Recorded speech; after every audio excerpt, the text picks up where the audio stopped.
दांडेगावकर साहेबांच्या बंगल्यावर जी बैठक झाली त्या बैठकीमध्ये ज्या कोणी दांडेगावकरच्या कार्यकर्त्यांनी बाळासाहेबांबद्दल जे अपशब्द वापरले त्याबद्दल आम्ही त्यांचा जाहीर निषेध करतो। आणि जी बैठक बोलवली त्यांनी त्या बैठकीच्या माध्यमातून त्यांनी सांगितलं असेल की आंबेडकरी समाज हा आमच्या पाठीमागे आहे मतदार म्हणून, पण कदापि ह्याच्यामध्ये राहू नका गाफीलमध्ये। आंबेडकरी चळवळ आंबेडकरी समाज हा कधीही आदरणीय बाळासाहेबांच्या पाठीमागे आहे आणि तो राहणार आहे। आणि तिसरी गोष्ट म्हणजे जो कोणी बाळासाहेबांना अशा शब्दामध्ये बोलेल त्यांना इथून पुढे आंबेडकरी जनता, आंबेडकरी समाज आणि बाळासाहेबांचे कार्यकर्ते हे अशा गोष्टी खपवून घेतल्या जाणार नाही। ज्या कोणी आमच्या कार्यकर्त्यांनी बाळासाहेबांचे सच्चे सैनिक म्हणून त्यांनी लगेच त्या बैठकीमध्ये त्या कार्यकर्त्याला, दांडेगावकरच्या कार्यकर्त्याला मारझोड करून त्यांना मोकळं केलं, अशा कार्यकर्त्यांची आज आपण आणि सर्वानुमते इथून पुढे काय निर्णय घ्यायचा आणि आपल्या विधानसभा मतदारसंघामध्ये आंबेडकरी समाज हा आदरणीय बाळासाहेबांच्या पाठीमागे आहे आणि राहणार, या संदर्भात आम्ही चिंतन बैठकीचं आज तातडीनं नियोजन केलं आहे आणि ह्या नियोजन बैठकीमध्ये सर्वजण उपस्थित राहिले। घेण्याचा महत्त्वाचा जो निर्णय आहे त्या निर्णयामध्ये 11 तारखेला जयप्रकाश दांडेगावकर यांच्या मळ्यामध्ये झालेल्या मिटिंगच्या संदर्भामध्ये बौद्ध समाज आमच्या पाठीशी आहे असा जो अपप्रचार त्यांच्या दलालू टाईपच्या कार्यकर्त्यांनी पसरवण्याचा केविलवाणी प्रयत्न केला, तो केविलवाणी प्रयत्न हा फसवेगिरीचा आहे। हा समाजापर्यंत मॅसेज गेला पाहिजे, हा एक उद्देश। दुसरी महत्त्वाची गोष्ट, जयप्रकाश दांडेगावकर हे जेव्हा जेव्हा निवडणुका येतात तेव्हाच त्यांना बौद्ध समाज आठवतो, बहुजन समाज आठवतो, आदिवासी समाज आठवतो। मला वाटतं गेल्या 20 वर्षामध्ये दांडेगावकर यांनी कधीच कुठली मीटिंग बौद्ध समाजाची बोलवली नव्हती, पण यावर्षी त्यांना दिसायला लागलं की आपल्याला अपयशाला सामोरं जावं लागणार आहे। कारण ज्या नेत्याची नीतिमत्ता नीट नसते, ठीक नसते, अशा अनैतिकतेच्या नेतृत्वाला पराभव स्वीकारावा लागतो।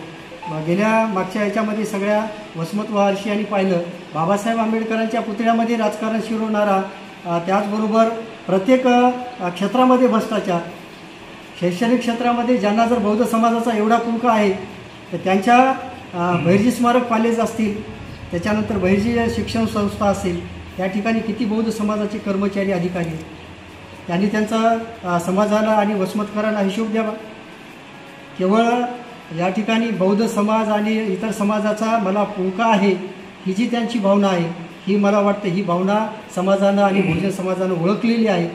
त्यांची जी दांडूगिरी आहे, कारण दांडूकशाही ही जास्त दिवस चालत नाही आणि म्हणून मला या ठिकाणी स्पष्ट म्हणायचं आहे की दांडूगिरी आता कोणीही नाही समजून घेणार पांडुगिरी।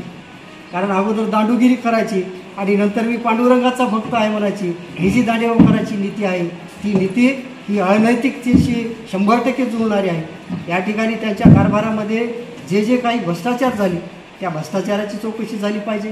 पूर्णा सहकारी साखर कारखाना असताना 1200 विकत घेतला, 1200 व्यवसायामध्ये केला, सभासदाची फसवणूक, या ठिकाणी अशा पद्धतीची फसवेगिरी करणारं एक सगळ्या समाजाने नाकारलेलं नेतृत्व पुन्हा एकदा उभं राहू पाहत आहे। मला वाटतं कालचा जो त्यांचा केविलवाणी प्रयत्न आहे, त्यांना माहीत आहे शरद पवारांनी आंबेडकरी चळवळ संपवली, आंबेडकरी चळवळीला बदनाम करण्याचं काम केलं आणि ती शरद पवारांची नीती या वसमत विधानसभा मतदारसंघामध्ये दांडेगावकर लावण्याचा प्रयत्न करत आहे।